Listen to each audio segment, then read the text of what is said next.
കഴിഞ്ഞ 10 വർഷമായി സംസ്ഥാനത്തെ പൊതുജനാരോഗ്യ കേന്ദ്രങ്ങളിൽ അന്താരാഷ്ട്ര നിലവാരത്തിലുള്ള ചികിത്സാ സൗകര്യങ്ങളാണ് മുഖ്യമന്ത്രി പിണറായി വിജയൻ നേതൃത്വം നൽകുന്ന ഇടതുപക്ഷ ജനാധിപത്യ മുന്നണി സർക്കാർ ഒരുക്കിയത്.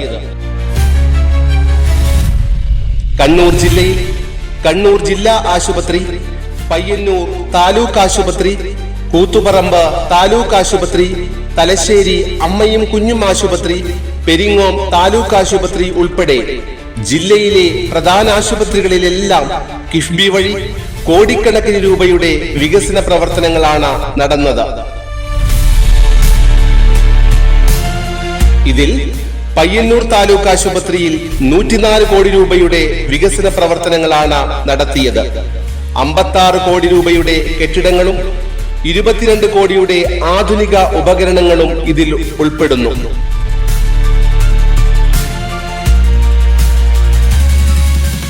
$79,452 ചതുരശ്രടി വിസ്തീർണത്തിൽ 7 നിലകളിലുള്ള പയ്യന്നൂർ താലൂക്ക് ആശുപത്രി കെട്ടിടം പയ്യന്നൂരിന്റെ പൊതുജനാരോഗ്യ മേഖലയ്ക്ക് തിലകക്കുറിയായി നിലകൊള്ളുകയാണ്. മെച്ചപ്പെട്ട ചികിത്സാ സൗകര്യങ്ങൾക്ക് പുറമെ പയ്യന്നൂർ താലൂക്ക് ആശുപത്രിയിൽ 1,68,000 ലിറ്റർ ജലസംഭരണിയും വിപുലമായ മാലിന്യ നിർമ്മാർജ്ജന പ്ലാന്റും ഒരുക്കിയിട്ടുണ്ട്.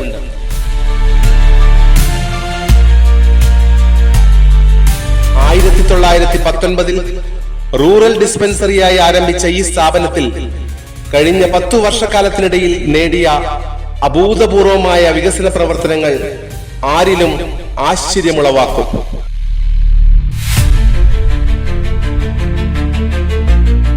സംസ്ഥാന സർക്കാർ പൊതുജനാരോഗ്യ മേഖലയിൽ നടത്തിയ വിപ്ലവകരമായ നേട്ടത്തിന്റെ നേർസാക്ഷ്യമാണ് പയ്യന്നൂർ താലൂക്ക് ആശുപത്രി.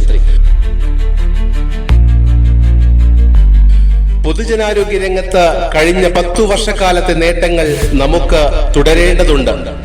തുടരണം ഈ വികസന പ്രവർത്തനങ്ങൾ. കൈകോർക്കാം ഭാവി കേരളത്തിനായി.